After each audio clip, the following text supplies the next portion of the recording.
Hello students, this is our next lecture of subject set. Last lecture માં આપણે just એનું introduction જોયું. હવે આ lecture માં again new topic start કરીએ. Topic નું નામ છે System Analyst and its roles. Okay, તો first of all આપણે System Analyst ની definition જોઈએ. System Analyst is a person who researches problems, plans solutions, recommends software and systems, coordinates development to meet requirements. System analyst શું છે તો કે એક એવું વ્યક્તિ છે જે શું કરશે તો કે તમારે કાંઈ બી પ્રોબ્લેમ્સ છે એને ચેક કરશે, સર્ચ કરશે, એનું સોલ્યુશન ફાઇન્ડ આઉટ કરશે અને તમને એના રિલેટેડ કાંઈ રિકમેન્ડ કરશે કે કયા સોફ્ટવેરની તમારે રિક્વાયરમેન્ટ છે, કયા સિસ્ટમની તમે આમાં યુઝ કરી શકો છો. ઓકે, અને એ શું કરશે તમારી રિક્વાયરમેન્ટને સોલ્વ કરશે. તો આ એની ડેફિનેશન હતી. હવે નેક્સ્ટ જોઈએ સિસ્ટમ એનાલિસ્ટ મેં કે એ શું હોઈ શકે છે અને એ શું કરી શકે છે. તો કે plan a system flow from the ground up, કે સાવ સ્ટાર્ટિંગ લેવલથી તમારો પ્લાન જનરેટ કરીને તમને આપી શકે છે. સેકન્ડ છે interact with customers to learn and document requirements that are use to produce required documents four business. એટલે કે કસ્ટમર સાથે ડાયરેક્ટલી ઇન્ટરેક્ટ થશે સિસ્ટમ એનાલિસ્ટ કે એને શું જોઈએ છે, એની શું રિક્વાયરમેન્ટ છે. દેન નેક્સ્ટ છે રાઇટ ટેકનિકલ રિક્વાયરમેન્ટ, કે ટેકનિકલ રિક્વાયરમેન્ટ એની શું છે, ક્રિટિકલ ફેઝ કેવા છે તમારી પાસે, કે જેથી કરીને તમને સોફ્ટવેર છે તો એને ડેવલપ કરવામાં કે ડિઝાઇન કરવામાં ઇઝી રહેશે. હેલ્પ પ્રોગ્રામર્સ ડ્યુરિંગ સિસ્ટમ ડેવલપમેન્ટ, જો પ્રોગ્રામરને કંઈ બી હેલ્પ જોતી હશે ડેવલપમેન્ટમાં તો એને હેલ્પ કરશે કે કંઈ બી ક્યાંય કન્ફ્યુઝ હોય એને ડિઝાઇનિંગ શું કરવાનું હોય, ક્યારેક મિસ થઈ ગયું હોય, એના રિલેટેડ એને હેલ્પ કરશે. નેક્સ્ટ છે પરફોર્મ સિસ્ટમ ટેસ્ટિંગ, કે તમારી સિસ્ટમ કેવી જનરેટ થયેલી છે, દરેક ફેઝ ઉપર એનું ટેસ્ટિંગ કેવી છે, કાંઈ એરર આવે છે કે નહીં, જો એરર આવે છે તો એ સોલ્વ કરશે. ડિપ્લોય ધ કમ્પ્લીટેડ સિસ્ટમ, આખી સિસ્ટમ જ્યારે કમ્પ્લીટ થઈ જશે ત્યારે એને ડિપ્લોય કરશે, માર્કેટમાં લોન્ચ કરશે. ડોક્યુમેન્ટ રિક્વાયરમેન્ટ્સ ઓર કન્ટ્રીબ્યુટ ટુ યુઝર મેન્યુઅલ્સ, તો ડોક્યુમેન્ટ મીન્સ કે જે લાસ્ટ તમે ઓવરઓલ તમારો પ્રોજેક્ટ ડિપ્લોય કરો માર્કેટમાં ત્યારે એનું ડોક્યુમેન્ટેશન શું છે, જેને આપણે યુઝર મેન્યુઅલ્સ કહેતા હોઈએ છીએ ઘણીવાર, કે એની યુઝ કેવી રીતે કરવું, કે એના આપણે મેક્સિમમ બેનિફિટ્સ કેવી રીતે લઈ શકીએ છીએ, એના રિલેટેડ આખું યુઝર મેન્યુઅલ જનરેટ કરશે. Then whenever a development process is conducted, system analyst is responsible for designing components and providing that information to the developer. કે જો કાંઈ બી રિસ્પોન્સિબિલિટી, જે મેઇન રિસ્પોન્સિબિલિટી આવતી હશે તો એ કોના ઉપર હશે, સિસ્ટમ એનાલિસ્ટ ઉપર. કે હવે ક્યાંય કસ્ટમરે કંઈક બીજું જ કંઈક કીધું હોય કે અમારે આ ટાઈપનું સોફ્ટવેર જોઈએ છે અને સોફ્ટવેર કંઈક અલગ જ જનરેટ થયેલો હોય તો એના માટે રિસ્પોન્સિબલ કોણ થશે, સિસ્ટમ એનાલિસ્ટ, કેમ કે એ પોતે જ દરેક ડેવલપરને દરેક ડિઝાઇનરને ઇન્ફોર્મેશન આપશે કે કેવો સિસ્ટમ એને જનરેટ કરવાનો છે. મતલબ કે જ્યાં કાંઈ બી ફોલ્ટ હશે રિસ્પોન્સિબિલિટી રિલેટેડ તો એ કોના ઉપર આવશે, સિસ્ટમ એનાલિસ્ટ ઉપર. ઇન શોર્ટ આપણે કહી શકીએ કે સિસ્ટમ એનાલિસ્ટ એક તમારે સ્ટાર્ટિંગ ફેઝથી એક એવું પર્સન હશે કે જે તમને થ્રુ આઉટ હેલ્પ કરશે તમારા આખા પ્રોજેક્ટમાં, જેને આપણે એક લીડર તરીકે પણ કહી શકીએ. હવે એના રોલ શું શું છે તો એના મેઇન રોલ્સ જોઈએ. System analyst the person or the persons, જરૂરી નથી કે કોઈ એક જ પર્સન હોય, ઘણી બધી વાર બે કે બેથી વધારે પણ પર્સન હોઈ શકે. Who guide through the development of information system, કે એવરી ટાઈમ તમને ગાઈડ કરશે. Must always match the information system objectives with the goals of organisation, કે તમારી ઓર્ગેનાઇઝેશનની રિક્વાયરમેન્ટ શું છે, એ રિક્વાયરમેન્ટ સાથે તમારે કેવી રીતે ડેવલપ કરશો તો મેચ થશે. આ એવરી ટાઈમ તમને ગાઈડ કોણ કરશે, system analyst. At first, any system analyst has to identify need of organization by gathering computer-based or manual information with the help of various means and methods. અલગ અલગ method use કરશે કે કસ્ટમરને શું જોઈ છે એને ફેચ કરવાની, કે એની રિક્વાયરમેન્ટ શું છે, કે એને કેટલા પેજીસ જોઈ છે, મિનિમમ કેટલું એને કોડિંગ જોઈ છે, એને કેટલી સ્પેસની રિક્વાયરમેન્ટ થશે, એ કઈ કઈ ઓપરેટિંગ સિસ્ટમ ઉપર રન થઈ શકે એમ છે. આ બધી રિક્વાયરમેન્ટ કોના પાસેથી તમારે લેવાની છે, કસ્ટમર પાસેથી, અને એ તમને પ્રોવાઈડ કોણ કરશે, system analyst. Then gathering information is the important step as indirectly all major decisions taken in the organization are included affected. The system analyst has to coordinate with system users, computer programmers, managers and number of people who are related with the use of system.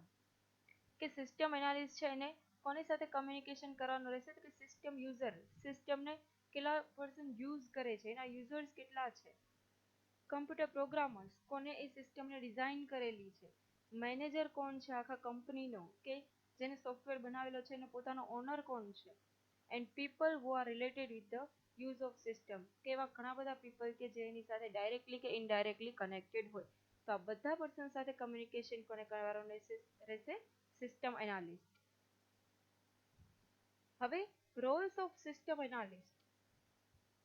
અત્યાર સુધી આપણે એની definition જોઈ, એ શું કરી શકે છે, એની ક્યાં requirement હોય છે, કોની સાથે એને કમ્યુનિકેશન કરવાનું રહે છે એ જોયું. હવે આપણે એના મેઇન રોલ્સ જોઈએ કે સિસ્ટમ એનાલિસ્ટ એક પર્સન કે મોર દેન વન પર્સન એ શું કરવાનું હોય છે એના. ફર્સ્ટ ઓફ ઓલ છે ડિફાઇનિંગ રિક્વાયરમેન્ટ, કે કસ્ટમરે તમને કેવો સોફ્ટવેર જનરેટ કરવા દીધેલો છે, સ્કૂલ રિલેટેડ છે, હોટલ રિલેટેડ છે, એર ટિકિટ બુકિંગ રિલેટેડ છે, કે કોઈ બી એક્સ્ટ્રા સોફ્ટવેર છે, તો એની સૌથી પહેલા તો તમારે સ્ટાર્ટિંગ લેવલની રિક્વાયરમેન્ટ્સ જોવી પડે.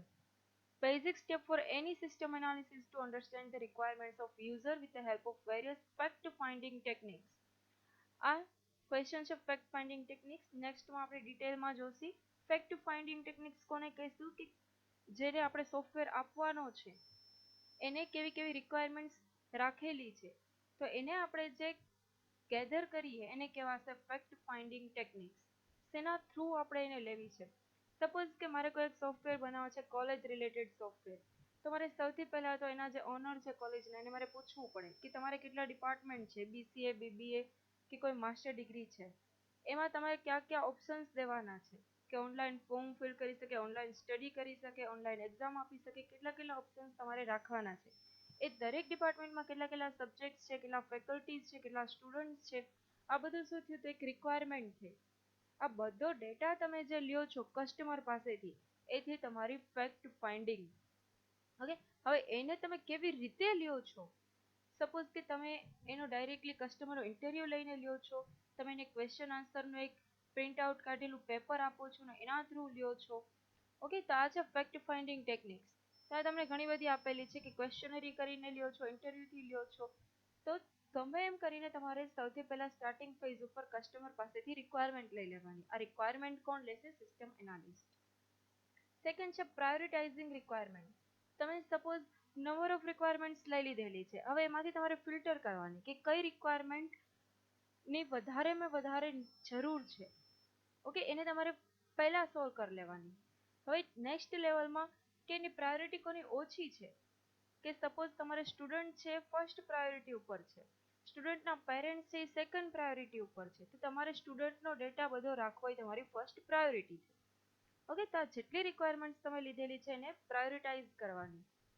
Very important to create list of priorities according to users requirement. યુઝરની કેવી રિક્વાયરમેન્ટ છે એને ધ્યાનમાં રાખીને જ એને પ્રાયોરિટાઇઝ કરવાની. Even if computer capacity is good enough, it is necessary to take some task and update the task as per changing requirement. જેવી રીતે યુઝરની રિક્વાયરમેન્ટ ચેન્જ થતી હોય ઘણી બધી વાર, એમ કે આજે મારે ખાલી સ્ટુડન્ટનો ડેટા જોઈ છે, હવે then after it 2 to 3 years later એમ કે મારે એના પેરેન્ટ્સ રિલેટેડ ડેટા પણ હવે કમ્પ્લીટલી રાખવો છે, તો એના માટે પણ તમારે એને સ્પેસ આપવી પડે તમારા સોફ્ટવેરમાં જે તમે જનરેટ કરેલો છે એ. રિક્વાયરમેન્ટ પ્રાયોરિટાઇઝ થઈ જશે. દેન આફ્ટર થર્ડ સ્ટેપ છે gathering facts, data, opinions of users. જે કાંઈ બી તમે રિક્વાયરમેન્ટ લઈ લીધી છે એને શું કરવાની? Useful information analyst start the development. કે યુઝફુલ જે તમે એને ફિલ્ટર કરી લીધી ત્યાર પછીનું ડેવલપમેન્ટ સ્ટાર્ટ થઈ જશે. જે તમે ડેટા લઈ લીધેલો છે, જે તમે રિક્વાયરમેન્ટ્સ લઈ લીધેલી છે, અને ઓપિનિયન્સ ઓફ યુઝર કે યુઝરનો ઓપિનિયન શું છે, આ બધાને ધ્યાનમાં રાખીને એનું ડેવલપમેન્ટ સ્ટાર્ટ થઈ જશે. ફોર્થ છે evaluation of and analysis. The analyst maintains continuous. He constantly changes and modifies the system to take it better and more user friendly for the user. Any every time મેં એનું work શું હશે તો કે user friendly સોફ્ટવેરને બનાવવાનું. બરાબર, કે ઘણા બધા એના સિમ્બોલ્સ હોય કે એના સ્લોગન્સ હોય કે જેને જોઈને આપણને ખબર પડી જાય કે આનો સિમ્બોલ છે પ્રિન્ટિંગનો છે, તો એ ડાયરેક્ટલી પ્રિન્ટ જ કરતું હશે. કે સપોઝ કોઈને ઇંગ્લિશ એટલું બધું પાવરફુલ ન હોય તો એના લીધે ખાલી એને સિમ્બોલ્સ જોઈને પણ ખબર પડી જાય. આવા યુઝર ફ્રેન્ડલી કે યુઝર જોવે ત્યાં જ એને ખબર પડી જાય છે કે અહીંયા મારે લોગિન કરવાનું છે, અહીંયા લોગઆઉટ કરવાનું છે, આ કમ્પલસરી છે. આવી રીતે યુઝર ફ્રેન્ડલી બનાવવા માટેનું ઇવેલ્યુએશન એવરી ટાઈમ કરતું રહેવાનું, એનાલિસિસ. દરેક યુઝર્સ તમે એને યુઝ કરવા આપો છો પછી એના ઓપિનિયન્સ પણ લેવાના, રિવ્યૂઝ પણ લેવાના કે એને આ ફિટ આવે છે કે નહીં, એને ક્યાં એને કઈ બી એને ફોલ્ટ જણાય છે કે કઈ બી એરર છે તો એને આપણે સોલ્વ કરતું રહેવાનું. આ બધા વર્ક કોણ કરશે? System analyst. ધેન ફિફ્થ એનો રોલ છે સોલ્વિંગ પ્રોબ્લેમ.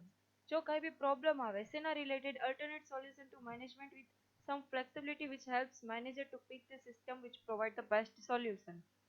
કાંઈ બી ટેકનિકલી પ્રોબ્લેમ છે કે કાંઈ બી સોફ્ટવેર ક્યાં ઇન્સ્ટોલ નથી થતો, કાંઈ એરર આવે છે, તમે લોગિન કરો તો લોગિન નથી થવા દેતા, પાસવર્ડ એવરી ટાઈમ તમને ઇનકરેક્ટ આપે છે, કે કોઈ બી ઓપરેટિંગ સિસ્ટમ ઉપર અમુક જગ્યાએ રન થતો હોય, અમુક જગ્યાએની રેમ વધારે ઓછી જોતી હોય, તો આ બધા પ્રોબ્લેમ્સને એવરી ટાઈમ સોલ્વ કરતું રહેવાનું અને સોલ્વ કરીને અલ્ટરનેટ સોલ્યુશન આપવાના. જો એવું ફિક્સ નહીં કે તમે એને એક જ સોલ્યુશન આપીને તમારે આ વર્ક ફિનિશ કરી દો, એને અલ્ટરનેટ સોલ્યુશનની પણ ઘણી વાર જરૂર પડે. And next છે drawing specification. Analyst must draw certain specification which will be useful for the manager in the way that they should be obviously understandable and purely non-technical as manager might not have deep technical knowledge of the system. અહીંયા એ જ કીધેલું છે કે જો જે user છે એ non technical હોઈ શકે છે, કે જેને ટેકનોલોજી શું છે, જેને સોફ્ટવેર શું છે, એને કેવી રીતે ઓપરેટ કરવાનો એ ખબર જ ના હોય, તો એને તમારે પહેલા તો એક રફ પેપર ઉપર ડ્રો કરીને દેવાનું કે જ્યારે તમે અહીંયા સ્ટાર્ટ બટન ઉપર ક્લિક કરશો ત્યારે સ્ટાર્ટ થશે, પછી લોગિન પૂછશે, એ લોગિનમાં તમારે યુઝરને મને પાસવર્ડ આપતું રહેવાનું. આ બધું તમારે એને એક, જો એને રિક્વાયરમેન્ટ હોય કે નોન ટેકનિકલ હોય કે પીસીમાં ડાયરેક્ટલી ન સમજી શકે તો તમારે એને રફ પેપર ઉપર પણ વર્ક કરીને એને સમજાવતું રહેવું પડે. Not have deep technical knowledge of the system. જો એને ડીપ નોલેજ નથી તો એને તમારે સૌથી પહેલા તો પેપર ઉપર સમજાવવું પડે, અને પેપરમાં એને જે લેંગ્વેજ એને પ્રિફરેબલ હોય એ લેંગ્વેજમાં એને સમજાવવું પડે. હવે એના રોલ્સ ઓવર થઈ ગયા. As the analyst need to handle various responsibility, he must have skill required at various stages of life cycle. આપણે જોયું કે એને ઓવરઓલ ઘણું બધું વર્ક હેન્ડલ કરવાનું હોય છે સિસ્ટમ એનાલિસ્ટે, કે પહેલાં તો એની રિક્વાયરમેન્ટ લેવાની, પછી એને પ્રાયોરિટાઇઝ કરવાની, એના ડેટા ગેધર કરવાનો, એના અગેન એના ઉપર થોડું ઘણું એને કમ્યુનિકેશન કરવાનું યુઝર સાથે, કસ્ટમર સાથે, એવરી ટાઈમ એને યુઝર ફ્રેન્ડલી આપણે દેવાનું, એને મેનેજ કરતું રહેવાનું. આ બધા રોલ એને ફૂલફિલ કરવા માટે એના પાસે પણ કંઈક સ્કિલ હોવી, કંઈક નોલેજ હોવું જરૂરી છે. કોના પાસે? સિસ્ટમ એનાલિસ્ટ પાસે. તો એને શું જરૂર છે, ક્યાં નોલેજની રિક્વાયરમેન્ટ છે એ અહીંયા કીધું છે. Business knowledge. શેના રિલેટેડ બિઝનેસ છે એ તો સૌથી પહેલાં એને ખબર હોવી જોઈએ, કે તમે કોઈ શોપિંગનો બિઝનેસ કરો છો કે ઓનલાઈન સેલિંગનો બિઝનેસ કરો છો, ઓનલાઈન તમે કોઈ ડિસ્પ્લેનો બિઝનેસ કરો છો. At the analyst might have to develop any kind of business system. He should be familiar with the general functioning of all kind of business. એને બધા બિઝનેસનું નોલેજ હોવું જોઈએ. એવું નહીં કે ખાલી ઓનલાઈન શોપિંગ રિલેટેડ જ નોલેજ હોય. ઘણી બધી જગ્યાએ હોય કે કન્સ્ટ્રક્ટર રિલેટેડ, કન્સ્ટ્રક્શન રિલેટેડ એને કોઈ વેબસાઇટ બનાવવાની હોય તો એને એનું પણ જનરલ નોલેજ હોવું જોઈએ. ઇન શોર્ટ એને બધા બિઝનેસના એના મેઇન ફંક્શનિંગનું નોલેજ એને હોવું જોઈએ. Interpersonal skill. Such skills are required at various stages of development process for interacting with user and extracting requirement out of them. હવે એની અલગ અલગ સ્કિલની રિક્વાયરમેન્ટ પડે અલગ અલગ સ્ટેજીસ ઉપર. સપોઝ કે ડેવલપમેન્ટનો સ્ટેજ છે, ડિઝાઇનિંગના સ્ટેજ ઉપર એની કંઈક અલગ સ્કિલની જરૂર પડતી હોય, તો એને એવી રીતે પણ એને બધી સ્કિલ ડેવલપ કરવી જોઈએ. ડિઝાઇનિંગની પણ એની પાસે સ્કિલ હોવી જોઈએ, ડેવલપરની પણ સ્કિલ હોવી જોઈએ, ટેસ્ટિંગની પણ સ્કિલ હોવી જોઈએ. આ બધાની સ્કિલ સિસ્ટમ એનાલિસ્ટ પાસે હોવી જોઈએ. Problem solving skill must important, કે કોઈ પ્રોબ્લેમ આવે છે તો આપણે કોના પાસે જઈએ? કે આપણા લીડર પાસે, આપણા જે ઓનર છે એના પાસે જઈએ. હવે જો એના પાસે એનું કંઈ સોલ્યુશન જ ન હોય તો એ પ્રોબ્લેમ એવરી ટાઈમ ઇન્ક્રીઝ થતા છે. તો એના માટે પ્રોબ્લેમ સોલ્વિંગ સ્કિલ તો એના પાસે હોવી જ જોઈએ, કે કાંઈ બી એરર આવે છે, ટીમને હેન્ડલ કેવી રીતે કરવાની, સોફ્ટવેરના યુઝર્સને હેન્ડલ કેવી રીતે કરવાના, કોઈની કમ્પ્લેન કેવી રીતે હેન્ડલ કરવાની, એનું સોલ્યુશન્સ કેવી રીતે આપવાના, તો આ મેઇન સ્કિલ એના પાસે હોવી જોઈએ. અગેન અહીંયા આપણો આ ક્વેશ્ચન ઓવર થાય છે. What is system analyst and Rolls of system analyst. Okay, thank you.